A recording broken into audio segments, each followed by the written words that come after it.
What's up guys, JBRider here, welcome back to the channel and welcome back to another Crossout update video. So I'm happy to announce that the Catalina cabin is not getting nerfed, at least not yet. I also noticed that the developers did not do us dirty this time by nerfing something that is in the upgrade event. And matter of fact, they buffed a few items on the upgrade list. So I think they saw my video and realized how scummy that was and did not do it this time. Now I usually don't make these planned changes videos because they end up changing the numbers anyways before the server goes live. But just like the last one I did, there are a few interesting changes in this one, and in this video I'm gonna put a few more hours into editing to show you guys the old stats versus the new stats in video form. Okay, the first thing announced is a new co-driver who is named Hertz, and he specializes in energy weapons. And I'm really happy about the next co-driver they're releasing is one that focuses on energy weapons because we've really been missing one. Now let's take a look at the active and passive perks of the new co-driver. So the talent charges when the armored vehicle moves at a speed higher than 80% of its maximum speed. The next shot at the enemy made from energy weapons after a full charge activates the talent. And the effect is increases the damage of energy weapons to the cabin, modules, weapons, and movement parts by 30%, but reduces the damage to structural parts by the same percentage. So I'm not sure about that one. It's gonna be amazing with destructors if you're shooting cabin. Yeah, it's exposed cabins are gonna be toast, but dealing less damage on structural parts with destructors already very low, especially if you don't focus fire.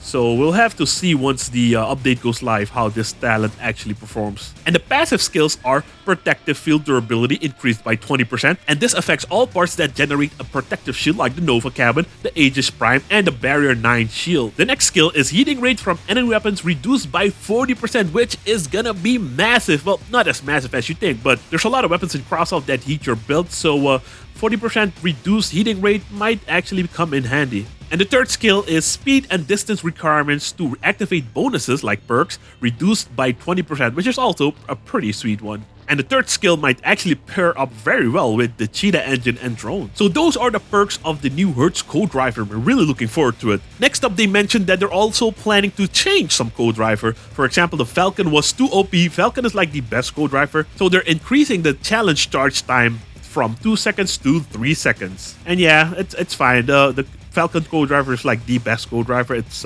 amazing co-driver. And for the Yuki co-driver, now to activate the talent, you only need to fill 2 charges instead of 4. Alright, now for the balance changes. And we're starting with rare parts. The first one is the borer. They're increasing the length of the weapon's physical model because they are still struggling to balance the borer. It is still super effective at lower power score, and yeah, it can be an annoying experience for new players. A surprising change is actually for cannons. They're buffing a few cannons. The Prosecutor 76mm cannon explosion radius increased by 50%.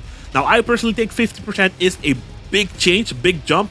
I would first start with 25 and then 50, but hey, it's their game. So we'll have to see how effective these become, because last time I used these cannons was with the Catalina cabin. I know that's not a regular setup, but it was extremely effective. So I might bring out that build again and test it out. The next change is for the Relic rocket launcher. The rocket launcher now reloads faster by 0.5 seconds. And their comment is, in order to become a more attractive analog of the Wasp, this rocket launcher lacks efficiency. A small reload boost should resolve this issue. And yeah, in the helicopter game mode, Purelets are annoying. And if you drive one of those sideways dust cabin builds, they're annoying but not effective. So I actually agree with this change. Next up, for epic parts, they are nerfing machine guns. The MG13 equalizer's optimal range is being reduced by 30 meters and the maximum range reduced by 100 meters. So wow, that's wow. That is really wow. And they're also doing this for the MG14 Arbiters, but we'll get to that. And their comment is, the minigun is now over effective at long range battles when compared to other epic weapons that perform the same function. Yeah, I do agree. Spectres don't go that far, and other machine gun types, they don't. Stacklers, they don't go that far. So I do agree. I always found it strange that equalizers and arbiters had that insane range. I mean, for Reapers, I get it. It's a big shell. At Millers, I get it. Big shell. But yeah, let's move on. Next up is for the Executioner 88mm. It's like they heard in one of my last videos, I said, man, for Executioner 88mm, they really need some love, and they're giving it some love. Explosion radius increased by 50%, blast damage increased by 6%, the cannon now reloads 0.5 seconds faster, and durability increased from 495 to 545 points. I'm happy they heard my cry out for cannons, especially for the Executioner, that it really needed some love. Alright, now Crossout devs, if you're listening, personally I think the problem with the Executioner is it's massive. It has a massive hitbox, and you're going in the right direction by increasing the durability. But if this doesn't work, try tweaking the durability again and see if it becomes more survivable, because it just falls off way too quick. It's just massive. Next up, an unexpected change for the Deadman cabin. The bonus of the reloading of weapons mounted in a single copy has been reduced from 25% to 20%. I personally saw no issue with this, but they have the data. Maybe it was too effective, so yeah, unfortunate. Next up is for the Yongwang, perk damage bonus reduced from 15% to 12%. The next one is a very welcome change for the Baron 9. Energy drain reduced from 3 points to 2 points. Power score reduced from 825 to 550. The shield now activates 50% faster. I mean, I'm loving these changes. I'm really loving them. Shield durability reduced by 19%, but if you use the new Co-Driver, it should basically negate that. And they increased the amount of points received for blocking damage. The Tormentor also got some love. Damage bonus increased from 50% to 80%, and active time increased from 5 to 6 seconds. The Aggressor cabin is also getting a very welcome change. Tonnage increased from 3,800 to 3,900 kilograms, and mass limit increased from 8,700 to 8,000 kilograms. And for the perk, time to reset the charge when driving in a non-straight line increased from 0.5 seconds up to 1 second, which is great because turning for a little bit just reduced the perk and it was really annoying. The next changes are for the tracks. For tank track, they're reducing the turning radius, and for reinforced tracks, armor tracks, and Goliath tracks, they're reducing the turning radius and increasing the turn speed on the spot. I'm not really a tank track user anymore, especially with the meta changes, but I hope it's good for those who still use them.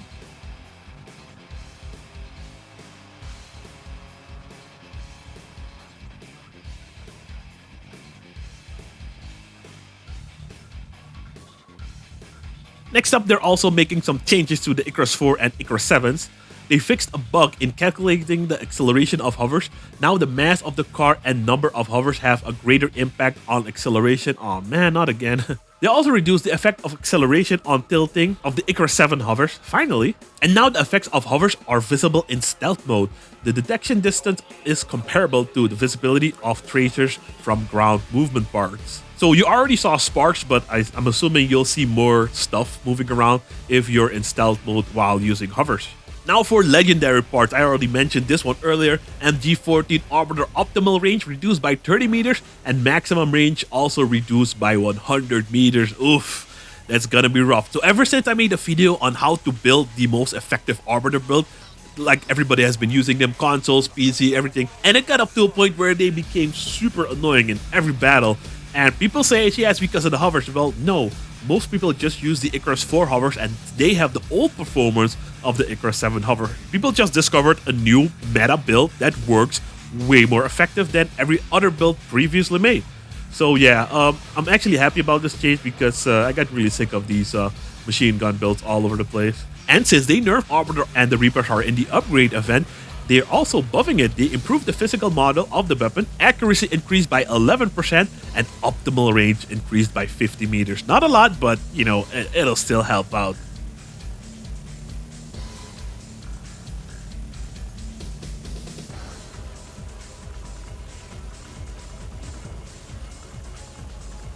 The next change is for the assemblers.